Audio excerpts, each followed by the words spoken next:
no doubt.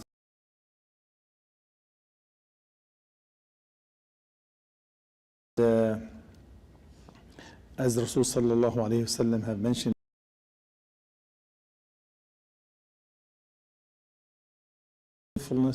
or being honest will guide to righteousness, and righteousness will lead to Jannah.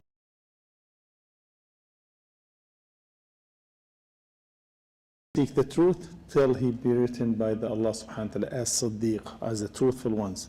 So the thing is here, the Sidq has to be definitely part of the student of knowledge, etiquettes all the way. And the Imam al-Awza'i rahimahullah said, learn to be honest before you seek the knowledge. Be honest before you start seeking the knowledge.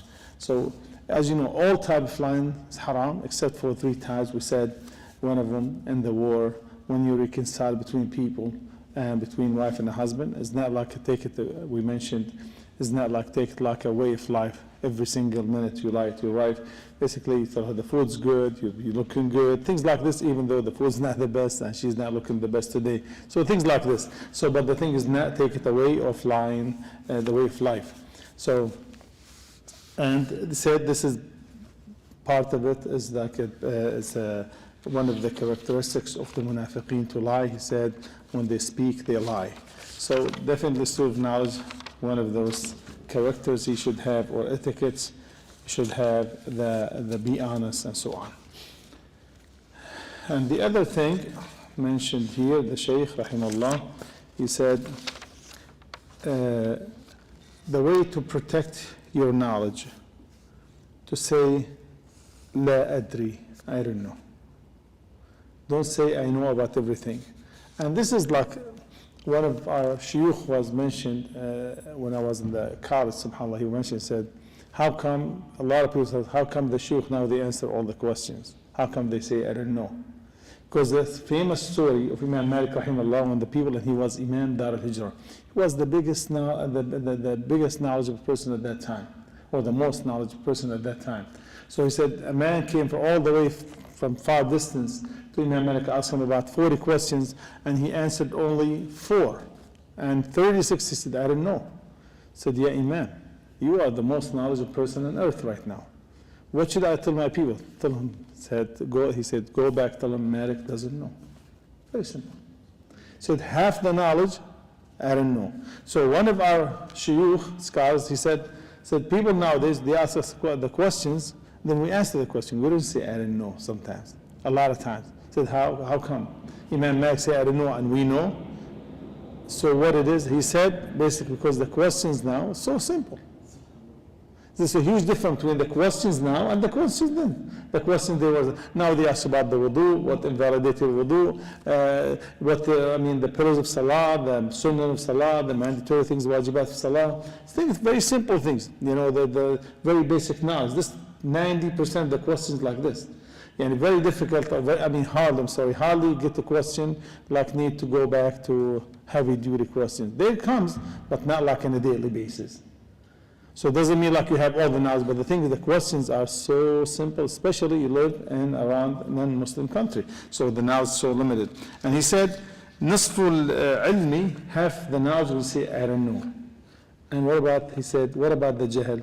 Half the sign of being ignorant is to say, I think, maybe, and so on. So either you don't know or you don't know. Don't take your opinion, subhanAllah. So the thing, subhanAllah, one of the things was mentioned about Shaykh bin Baz, rahimahullah. He used to look at the humbleness. He said, when they offer some question, his students said, it seemed like a simple question. He said, Wallahi, I'm not sure. We have to search it. We have to look it up. And as you know, he was blind. He said, he write the question down and remind when we go back home. So Shaykh bin Baz, he was the most knowledgeable person, faqih zamani, the most knowledgeable person when he was alive, subhanAllah, at that time, said, just let me go back, let me search, let me double check, and so on. And to us, he said, one of his students, he said, the question looks simple to me, subhanAllah, and this is the thing we need to understand. And one of the important things, since mashallah, the majority are here young, and they said, al-muhafadha ala ra'si malik. So preserving your capital. What's your capital? So it's your lifetime. preserving your lifetime. And all, as you know, especially at the youth period of your life, to preserve it, to be productive, to take advantage of it. Do not waste. Do not be among those other boastfulness people. So make sure, take advantage or seize the beautiful and the precious opportunity from Allah subhanahu wa ta'ala to move, as the Shaykh here is saying, to move up and higher rank in knowledge. Take advantage of this when you are young. So he said the most important thing to preserve your life, your youth period, your time, whether old or young. Especially he mentioned here, the Shaykh rahimahullah, be serious. Do not waste your life with idle stock. Do not waste your life with something, with a play. SubhanAllah. No doubt, you want to have fun. It's okay. Wallahi, it's a matter of time. Be patient with the knowledge. Patient. You enjoy reading and studying way more than kicking the ball out there. Definitely. So the more you are into the books and read more and over, more and more, then you enjoy life way more than bouncing the ball or kicking the ball with basketball and so on. So, so the thing is, so especially they said the prime of your life or the prime of your youth, when you are like you said in the early part of or early years of your age. SubhanAllah. So this is the thing is, this time take advantage of it. As he said, when you are healthy, when you have free time, you didn't have much obligations. You think you're so busy, but you are not. Wait till you have family, wife, children, jobs, and you must bring and produce and support and so on, sustain, then you become like, you know what busy is. Now, no matter how busy you are, you still have time. As long as you're young, you're single, and this is make a huge difference than when you're married, have children, and have to work and to sustain for the family. No matter how busy you are, then they said that you're not that busy, take advantage, be serious. Exert yourself. This is the time, as the Shaykh rahimahullah mentioned. And Umar said, and before you become a leader, because at one point you become manager, you become something, a community figure, something, people need you. So this make extra burden on you beside your daily routine life. So he said, as Umar radiallahu anhu said, تَفَقَّهُ قَبْلَ أَن تُسَوِّدُهُ. Learn the deen before you become leaders. تفقهوا, learn before you become leaders, subhanAllah. This is something that's you need to take advantage of it. And basically, as Shaykh ibn Uthaymeen here mentioned here, it's the time of the youth, this is the time of seeking knowledge. The time when you are youth, this is the time to seek knowledge. And he said, rahimahullah, said the first period of reading and studying and seeking knowledge is like a jihad. Very difficult. You exert yourself so much. Then he said the toward the end is a pleasure and enjoyment. You enjoy the knowledge, subhanAllah. So you can become like mut'ah, pleasure and enjoyment, subhanAllah. And sometimes, subhanAllah, at this time, sometimes some knowledges you don't understand it. Memorize it. Memorize it, store it. Later on, you will understand it. So since you are young, you can memorize. So take advantage, and then will be so grateful later on to understand it, and you become one of those people who utilize their time and their life. Because when you think about it, the older you get, you become weaker, subhanAllah. Your vision become weaker, hearing is less, your memory will be less, everything less. Now everything is sharp, like a brand new car. That's what it is, a brand new person, young. So everything's sharp. You don't need the glasses for the most part. Even if like glass would be, wouldn't be that bad usually. Your hearing will be 100%, your memory will become so sharp.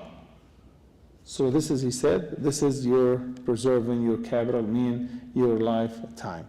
So preserving your lifetime, and part of it when you are young, as he have mentioned, struggle, work hard, till you reach the point, memorize, and then you become a leader, become a knowledgeable, become a sheikh, an imam, whatever you're going to be, inshallah, then take advantage of it when you are energetic and young. And he said here, definitely also, he said, ijmamun nafs, there's sometimes you need a break here and there for a day or two, for something like this.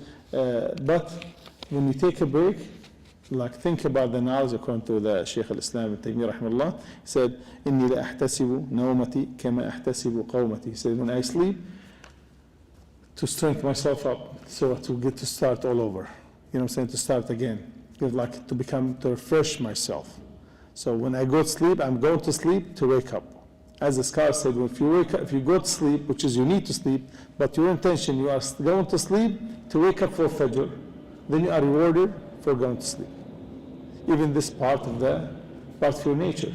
So you need to sleep. As a human, we all need to sleep. So the thing is here said, أحتسب نومتي, mean I'm hoping that Allah reward me even when I go to sleep. Allah will reward me even when I go to sleep, and so Allah, as He reward me when I'm awake and seeking knowledge and learning and teaching. And he said, Rasulullah sallallahu alaihi wasallam, إن لنفسك عليك حق ولربك عليك حق حق ولأهلك عليك حق ولزوجك عليك حق فأعطي كل ذي حق حقه. Prophet sallallahu alaihi wasallam said, your body has a right upon you, your Lord has right upon you, your family, your wives have right upon you, your family and your wife, both of them. So give each one of those their rights. So basically taking a break with the intention, and the intention to become stronger to learn.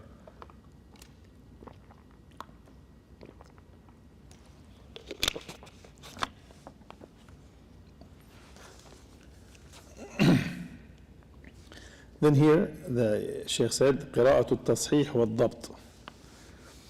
So always they said Imam Ibn Hajar rahimahullah, he read Sahih Bukhari 10 times, just to read it, to make sure he read it right. And he said same thing Sahih Muslim about in 4 different gatherings. He read so 4 times. So the thing, but I mean, he take it in a quick, but he read it like 4 times. And same, a lot of books, the big books, they read it to make sure, read it upon scholar or friend of Shaykh, so they make sure they are reading it right. He said, one of the important thing to read right. And a lot of this stuff here takes when you learn some Arabic. So this would help out a lot to read right, so later on you understand right. And his advice, also another advice, rahimahullah, said to read. Usually a lot of us either looking for 2-minute YouTube, right? Or 5 minutes, said, oh, this Shaykh too long. We're not going to get many views. So 2 minutes, 3 minutes, said 1 minute is not good. He said, 2 minutes is good, mashallah. So yeah, 2 minutes, 3 minutes, you're lucky one. So he said, a lot of us got used to read the summaries, right? Just like something quick. 2 pages, like this book, we read like 10 pages and it's done. I read the Ethics, Student of Knowledge, the Kitab al-Tawheed, any books that we read, just like, if you had the summary of each book, he said, make part of your life or your journey as a student of knowledge to read the real books. Read the big books, subhanAllah, because really this something also will help out for deep fatwa or deep mas'ala. You're not going to find in those summary books, definitely. If you are taking this route, you have to go deep in those books, subhanAllah. And this is here, since you all, mashallah, student of knowledge, this is something very, very important part. Part 39, he said, حسن السؤال. Learn how to ask the Shaykh or the scholar the questions. This is something, subhanAllah, this is almost mandatory upon the student of knowledge. It's almost mandatory. SubhanAllah, I came up with this like between here and the other stuff. First of all, prepare before you ask the question. Know what you're going to ask. Don't say like, a lot of people, they ask a question, said, Salli ala Nabi Shaykh. Allahumma salli wa sallam. Taib, okay, go ahead. And they prepare the question. They start, get ready, then ask the question. Make sure the question is beneficial. And learn how to ask the question. And when the Shaykh is talking, don't interrupt him. Listen to him. So listen till he finish. Because a lot of us, subhanAllah, either, what's your intention? Is your intention to just like you have the answer ready or you're looking for a special fatwa. If it's going that direction, then I'm quiet. If it's not going that direction, then I interrupt. Doesn't work like this, according to the Shaykh, he said, rahimahullah. So the thing is, if your intention to know, then listen, wait for the answer. Wait till he finishes. I remember, wallahi, one time I was in a lecture. I know this, an older man, may Allah reward him. He was sitting with us. He asked we did not even, the Shaykh did not even finish anything. We were like a special guy, not a special guy. We were like a small masjid, and we asked the Shaykh to give a little reminder. He couldn't even finish anything. Nothing. Question after, before he finished, what about this? Then he was an older guy. He had respect. He didn't say nothing. But really, he seemed like he never been in halaqah. So wait till he finishes, as subhanahu to benefit. Allah said about the Quran, وَإِذَا قُرِئَ الْقُرْآنَ فَاسْتَمِعُوا. Why? There's also hikmah behind this. Of course, we're not comparing because the Shaykh is kalam and whatever statements from the Quran, the Sunnah. The Quran, Allah said, استمعوا, listen to who answer to why? Because there's a commands, there's rules to follow. So same thing with this one, you have to listen till he finishes, subhanAllah. Because when you interrupt basically, or you don't finish, but he said, husn al-su'al, part of being to ask the question the right way, to listen. Because Shaykh is not going to make the haram halal and vice versa, the haram halal. So we need to make sure like wait till he listens, subhanAllah. And you're not going to go there just to vent to him and just leave. Either to learn or to hear the fatwa or just find somewhere else. So the thing is, when you ask the question, make sure don't tell him all your life story. Tell him the question. If you have issue, the question right away. So you don't want to, so as here the Shaykh said also, part of it, he said, the first thing he said, al-istima', to listen. Then to understand what he's saying. So not to interpret things the way you want, to listen to him, subhanAllah, without interruption, and to understand the right meaning of his wording. And for example, some people, they come to you for ruqyah. They have some issues. Okay, tell them, do 1, 2, 3, 4. For example, instead of wudu, make the morning dhikr, the evening dhikr, eat 7 dates a day in the morning. You know, the sunnah been doing after each salah. Try when you come to the masjid, make sure to say adkar, enter in the masjid before you go sleep, the dhikr, when you wake up, when you go to the bathroom, things like this. And the middle of your talk, he said, okay, when are we going to do the ruqyah? So like he just didn't care about what you have said. Do these things, inshallah, Allah subhanahu wa ta'ala. Then later on, I know Allah from he was from Columbus, Ohio, he used to do ruqyah, a lot of ruqyah. I used to bring him to Cleveland. He said, now I'm not doing it anymore. So what's going on? He said, well, I feel like this is like what they call Tylenol. They think, okay, do ruqyah in the morning, ruqyah after dinner, ruqyah before dinner. So it's not this not the way. And he said, part of the adab with the Shaykh, when you hear the question, he said, Iyaka. Never tell the Shaykh, but that Shaykh said this. I mean, totally different than what you have said. They said Shaykh ibn Uthaymeen used to get so upset when someone told this. So don't mention Shaykh's name. Don't say that Shaykh have said that. You hear either to hear the answer, you have a trust in the Shaykh, or you didn't have the answer. If you have the trust, if you don't have the trust, then okay, ask the other Shaykh. If you have different Shaykh, he said, part of the adab to tell him, what about if a person said that? Then the Shaykh will answer you. But don't tell him what about the Shaykh. Don't tell him what about this fatwa. No, tell him what about if some Shaykh said this, or a person said that. Don't tell him a Shaykh, so he said this brings the animosity and so on. Basically, you're not trying to find the Shaykh is wrong or right. The Shaykh, the scholars, if he make ijtihad, the scholars, when they make ijtihad, if they are right, they get double the reward. If they're wrong, they get one reward. So they're win-win situation. So what are you trying to do? This is something very important not to fall into it. And he said, rahimahullah here, said that Ibn Qayyim have said, وَإِذَا جَلَسْتَ إِلَى عَلَمْ فَسَلْ تَفَقُّهًا. When you ask a scholar or people of knowledge, ask to learn, not to argue. Make sure you question to learn, or not to put them in like an awkward position. So this is the thing is, and Ibn Qayyim rahimahullah said, the first thing, the ilm 6 levels. The knowledge has 6 levels. The first one, to know how to ask the question, as we have mentioned, subhanAllah. So, not to ask any questions, silly questions. So when in the deen there's no silly questions, definitely. But Allah asks questions like with the Sahaba at the first period, subhanAllah, their life story, we learn from every step they have made with Rasulullah. They used to ask any question. Then he said, قَدِّمْ بَيْنَ يَدَيْ نَجْوَاكُمْ صَدَقَةً. Every time you ask a question, you have to pay money. Then they quit asking. Then Allah subhanahu wa ta'ala removed that rule. But the thing is, you have to ask, subhanAllah, for example, some people said, what the color of the dog was with the people of the cave. Iblis's wife, what's her name? So those questions, like silly questions, no one benefit out of it. And they said, one time they asked one of the scholars, he said, what the name of the Iblis's wife? I mean, when did he get married? He said, well, this wedding I didn't attend. So I have no clue.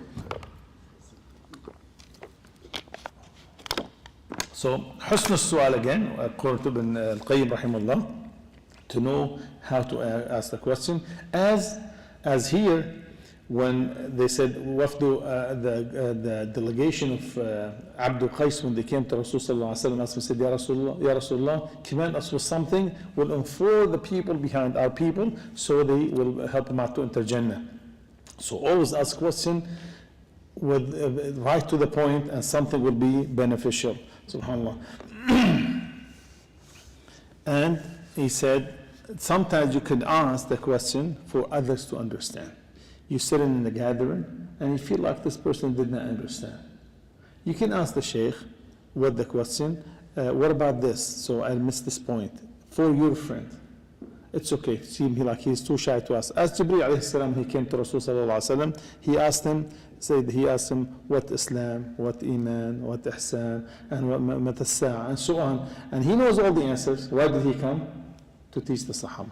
He said, هذا جبريل جاء أتاكم يعلمكم دينكم. Here Jibreel came to teach you your deen. So sometimes to ask the question for the others to learn is no problem. And also always ask the question with sincerity. With every steps of your life has to be sincere to Allah subhanahu wa ta'ala, not to show off that you learn and you ask like big questions. As Ibn Abbas, when they asked him, how did you learn, how did you gain all this knowledge? He said, بِلِسَانٍ سَعُودٍ, I used to ask. And he said, وَقَلْبٍ عَقُولٍ, I used to understand, absorb. And he said, وَبَدًا غَيْرٍ مُلْوَ, I never gave up, have very energetic. And he said, وَحُسْنُ الْإِنصَاتِ, to listen, definitely, like we have mentioned. And he said, وَحُسْنُ الْفَهْمِ, to understand, make sure to understand, not to say things about the Shaykh. He said, this Shaykh said this haram. For example, what they were mentioned one time, rumor about Shaykh Maz, he said, whoever celebrates the Prophet's birthday, he's a kafir. He said, I did not say that. He said, it's a bid'ah, but I didn't say he's a kafir. There's difference between a kafir and mubtada, right? So people commit bid'ah, definitely is a big thing, but he's not a kafir. You cannot say he's a kafir. And then the thing is, for the young ones, listen to this one if you pay attention to it. He said, al-hifz. Ibn al-Qayyim said, ihfaz. When you hear something, try to memorize the answer. Try to memorize the hadith. SubhanAllah, this is, as Shaykh ibn Uthaymeen rahimahullah said, this is something, when you have a sharp memory, this is a gift from Allah subhanahu wa ta'ala.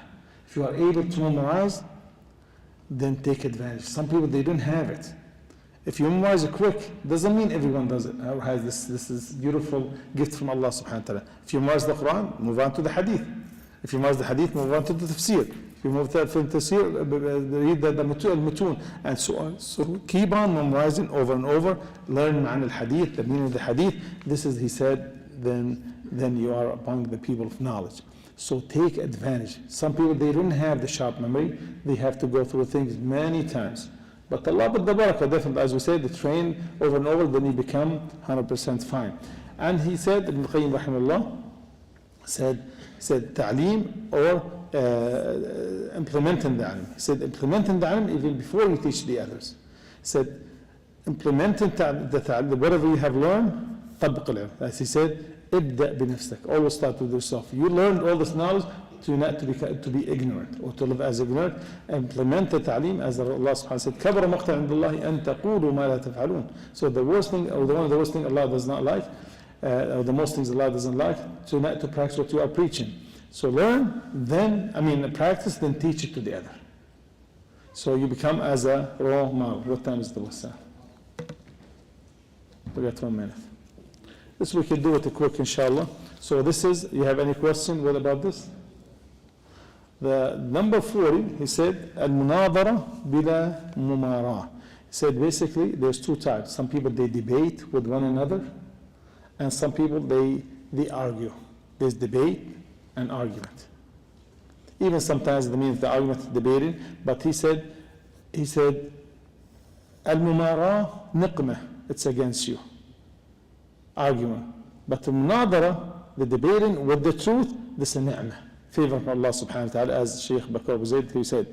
So the thing is, mumara, showing off, arguing with the other, is jidal, like they said in Arabic, jidal bizanti. It's useless. Doesn't matter. Keep arguing over and over, and you get nowhere. And you see this a lot in the media, they get nowhere. But the munadara, to debate with someone, to show the truth, right? And to reach to discover some issues nobody knows about it. This is something very, very big and very important. But the thing is, have conditions. You have to have the knowledge. This is like a fun. This is like something you learn how to debate with the others, how to defeat them, how to show the truth to the others. The thing is, because a lot of people, when you debate with them, they say the truth and they let it go. As those here, the one who argues, subhanAllah. So you learn to teach the people, the debate, teach the people the Quran with the Sunnah, and you have the dalil from the Quran and the Sunnah. I conclude with this one, subhanAllah, two things. Imam Bakr, rahimahullah, he said he went to the Roman prince, and he said, I have heard your prophet's wife was accused with zina, with adultery. Which kind of prophet is that? So the prince of the Roman told Imam Bakr, rahimahullah, said, well, in the Quran, we have two women, they were accused with zina, but Allah mentioned how free they are, how innocent they are, they have not done zina. One of them are prophet, and the other woman, you look so high, one of them did not have a child, she was accused with zina without a child. The second one, she was accused with zina with a child.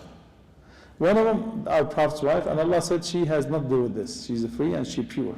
And the other one, also in Al-Quran, she was pure and free, but that woman, you look up so high to her, which is Maryam.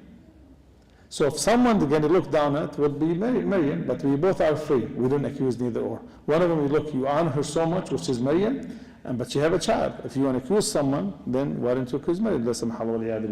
So basically, both are free in our belief, and this is not going to make him someone less. Is that clear? And he said the second one, he said, like I said, talk about example for the debating with knowledge. Because a lot of times people, they mashallah, upon the truth, they debate with others, with the wrong people, but they get defeated. Because they didn't have this fun. They did not learn how to debate. This is something big. You sit there, said, if he says this, then why did he go on the show? He should never been in the show, right? So here, misrepresent the deen. And he said, Imam Bakr, rahimahullah, he said, same guy, he said, okay, what about your prophet? He claimed that he split the moon. And if that happened, what happened? He said, well, your prophet Isa alayhi salam, they said the disciples asked him for a meal from heaven, and we believe in that, and we believe in that. So same thing, we believe in this and that. So you have to learn about how to debate with the others, and before you start. So the debate, to show the truth, is highly recommended, but argument is definitely stay away from it as a student of knowledge. هذا والله أعلم.